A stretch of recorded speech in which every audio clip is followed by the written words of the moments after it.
Estamos entrando en la década de los 2010. Uberworld se encuentra tocando el cielo, en el pic de su popularidad, tanto dentro de su país como en el extranjero, debido en gran medida, y como no podía ser de otro modo, a sus participaciones en animes de la talla de Bleach o Blue Exorcist. Un éxito monstruoso que los lleva a comenzar a planear sus próximos pasos, una confianza suficiente para creer en superar lo hecho con Life Sixth Sense, su más reciente disco y el más exitoso al momento. Es cuando la banda tenía claro que debían volver a evolucionar, y para hacerlo la necesidad de experimentar con nuevos sonidos y el naciente deseo de hacer cambios importantes en el mismo núcleo de la banda se hicieron presentes. Es así que a finales del 2011 la banda se embarcó en un proceso complejo y lleno de obstáculos para darle forma a uno de los álbumes más ambiciosos y mejor trabajados que habían planeado hasta entonces, pero que en la práctica terminó siendo menos que una decepción. Probando y comenzamos otra vez. Espero ahora sí poder tener más regularidad para los videos, aunque no les prometo nada. Después de no sé cuánto maldito tiempo, vuelve un besto álbum al canal. Y qué mejor que hacerlo que con uno de mis trabajos musicales favoritos de esta super bandota. Y que también es un refrito de mi anterior canal. Sí, así de jodido está mi situación que ya estoy empezando a reciclar contenido. Esta es la historia detrás de The One de Uberworld.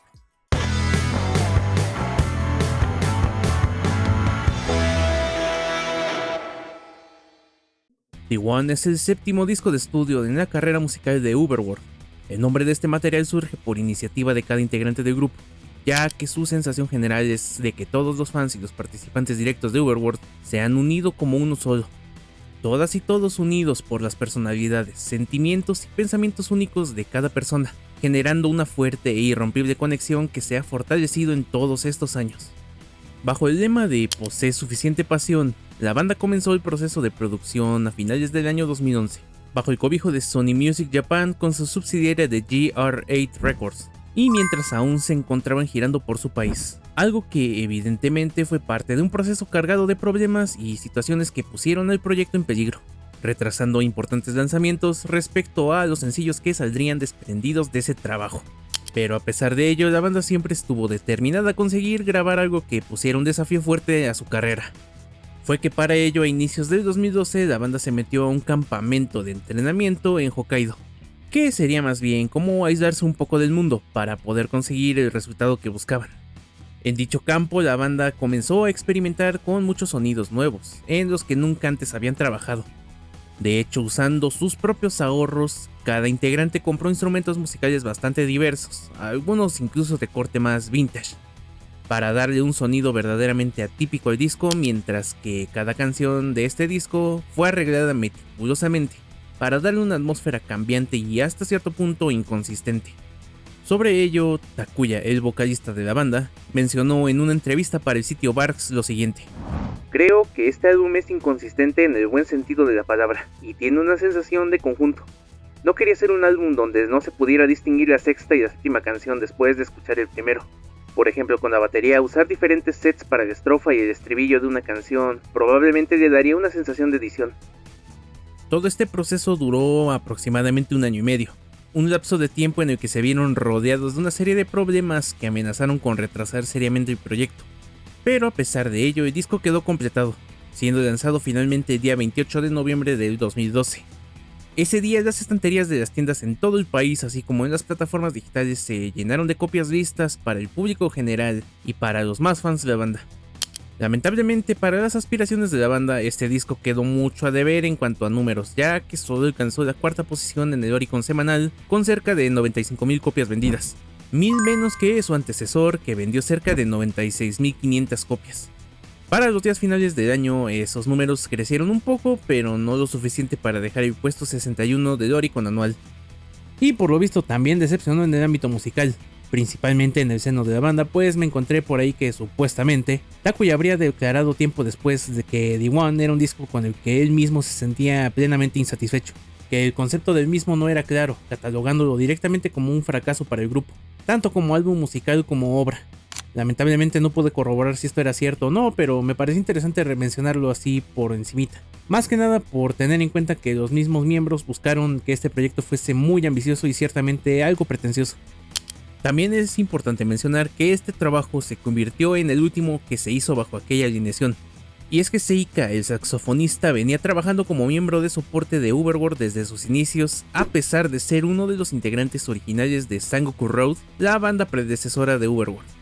Tras el relativo fracaso comercial de D1 y el urgente deseo de darle una nueva cara a la banda y prepararse para mejorar en los lanzamientos futuros, todos los integrantes de la banda decidieron que Seika se integrara formalmente como miembro fijo de la banda en marzo del 2014, marcando así el inicio de una nueva y fructífera era para la banda. Ahora yéndonos directamente al tema del tracklist, tal como lo mencioné hace un momento, D1 está conformado por chupas canciones. Sí, chupas. De las cuales 4 de ellas se desprendieron como sencillos que fueron saliendo a lo largo de este año.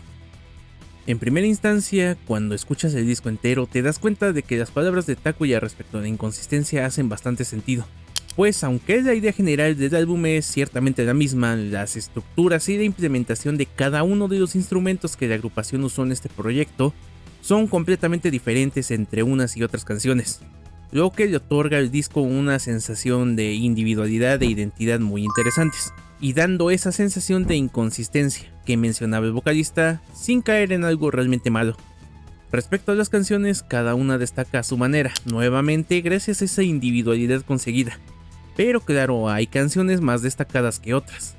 Canciones como Limitless, 23 World o Don't Think Feel aportan fuerza y vitalidad con sus sonidos estridentes y altamente rítmicos, mientras que otras canciones como Coco Cara o Nowhere Boy le dan ese toque de relajación y break necesario al disco, porque obvio no todo puede ser energía y pasión en un disco.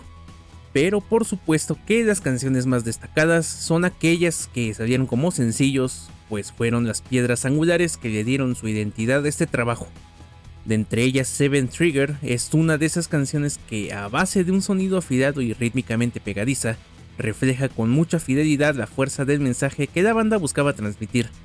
Lanzada el 28 de marzo del 2012, Seven Trigger es una reivindicación de la autodeterminación del ser humano.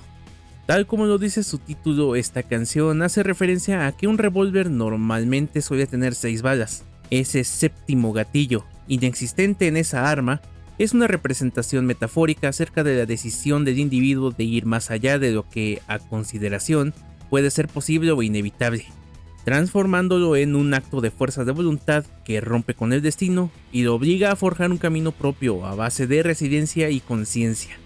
La letra nos expresa esa fuerte frustración con la monotonía de la vida cotidiana y con nuestra propia problemática de poder adaptarse a ella, instándonos a forjar esa resiliencia que nos evita rendirnos y enfrentar todos los riesgos y desafíos que se pongan enfrente, con valentía y sin titubeos, en lugar de dejarse llevar por la corriente, rechazando de tajo las mentalidades conformistas que le hacen tanto daño a la sociedad y nos exhortan a desafiar sin miedo las expectativas que otros tienen de nosotros y luchar con fuerza por nuestros sueños, aun incluso si ellos son los más locos del mundo.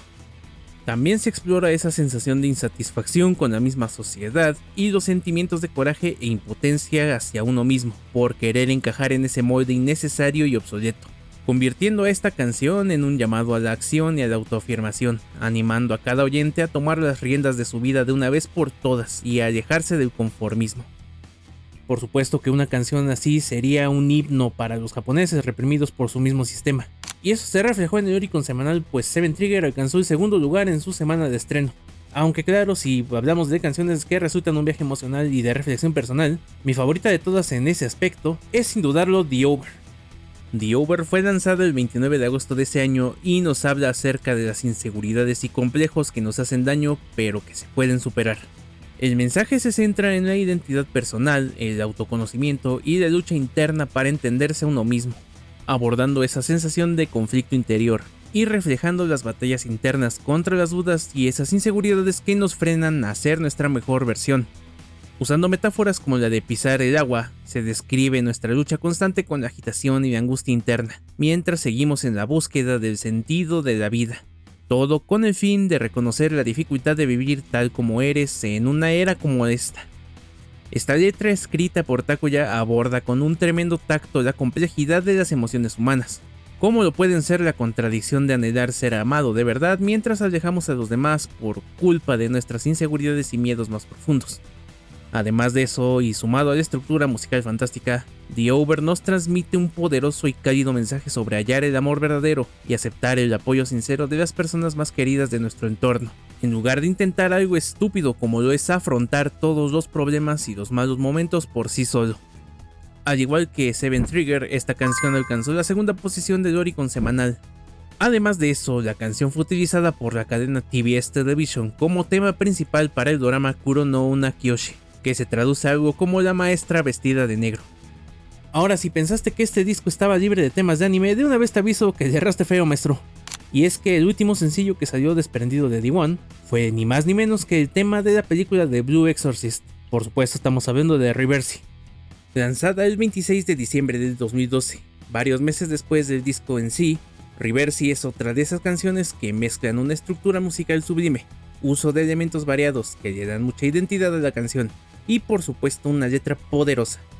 Para empezar, el título de la canción, así como la temática misma elegida para esta pieza, utiliza el concepto del juego de mesa Otelo, casualmente conocido también como Reversi, en el que, en resumidas cuentas, uno de los objetivos principales para ganar una partida es flanquear las fichas del oponente y voltearlas al color del que encasille primero a su rival, así hasta tener más fichas de un solo color en el tablero. Más o menos por ahí va el concepto del tema también, pues Reversi nos habla de la lucha interna y externa de la vida, utilizando metáforas del juego ya mencionado para hablar sobre el cambio de color de las fichas, haciendo referencia a cómo nuestras decisiones pueden transformar el mundo o incluso nuestra misma perspectiva de la vida. El mensaje que su letra nos da, similar al caso de Seven Trigger, nos hace una profunda reflexión acerca de nuestra capacidad de poder cambiar el mundo en base a nuestras decisiones, mientras luchamos incesantemente en medio de una restrictiva sociedad que nos hace sentir atrapados y sin salida, planteándonos preguntas como la de sobre si unirnos a la corriente o al color de los adultos, o si debemos trazar nuestro propio camino, haciendo especial énfasis sobre la importancia de tomar las riendas de nuestro destino, desafiando la simple idea de seguir un camino predeterminado para todas y todos, buscando la fuerza para superar los desafíos y adoptar una autenticidad sin restricciones a través de la determinación y la perseverancia. Bajo el eslogan "Disipemos esta duda en nuestros corazones", el sencillo fue lanzado en 3 versiones diferentes, como suelen ser muchos de los lanzamientos en Japón, destacando principalmente la edición anime, que tuvo una portada especial con una ilustración original de la obra de Kazue Kato, que se presentó en formato digipack. Por supuesto, esta canción también alcanzó la segunda posición en el Oricon semanal, con un estimado de 40,000 copias vendidas solo en su semana de debut. Obviamente, y como ya lo dije antes, Reversi fue utilizado como el tema principal de la película de Blue Exorcist, producida por A1 Pictures y distribuida por Toho. Esta película fue estrenada tan solo 2 días después de que la banda lanzara el sencillo al mercado, lo que le da un estatus y renombre mayor al de los demás sencillos. Habiendo dicho todo esto, ¿qué puedo decir yo respecto a este material? Bueno, al menos para mí, D1 es un disco bastante típico, que buscó una identidad muy particular que lo ayudara a diferenciarse y a superar todo lo hecho por Uberworld previamente, especialmente a Life Sixth Sense, aunque al final fracasó en su objetivo original. No seas mamón, güey. Aunque al final fracasó en su objetivo original, que era superar este último disco, tanto en las ventas como en lo musical. A pesar de todo eso, muy personalmente considero a D1 como un gran impacto para el oyente que busca algo que no suene o se sienta enteramente como J-Rock o Aniso. Y musicalmente es una joya por toda esa experimentación instrumental implementada desde el principio. Así que realmente no me puedo quejar. Es mi disco favorito de la banda y uno de mis tantos discos favoritos de todos los tiempos, aunque de lejos creo que no estaría dentro del top 10, la verdad. Si lo tengo que definir con una frase, yo diría que es una joya muy rara. Y si tienen la oportunidad, no duden en darle una escuchada. Puede que igual les encante, no lo sé. Sea como sea, lo van a encontrar en su plataforma de streaming musical favorita. Pero bueno, es así como llegamos al final de otro video. Si les gustó, un like de su parte estaría a toda madre. Y si no, bueno, pues pueden picar la flechita de aquí abajo, postear en su red social predilecta y decirle a sus amistades lo mala que es esta madre. Y recuerden, una suscripción con la campanita activa me haría un paro brutal y se los agradecería infinitamente. Por último, consideren seguirme en mis otras redes sociales si es que les gusta todo este rollo de la música japonesa. Cualquier duda, queja, sugerencia o mentada de madres, les recibo con todo gusto. Y pues bueno, cada que me acuerdo también subo algo de contenido variado también, así que pues denle un vistazo. Como siempre les digo, soy su amigo Kai y nos estaremos viendo en el próximo video. Bye bye.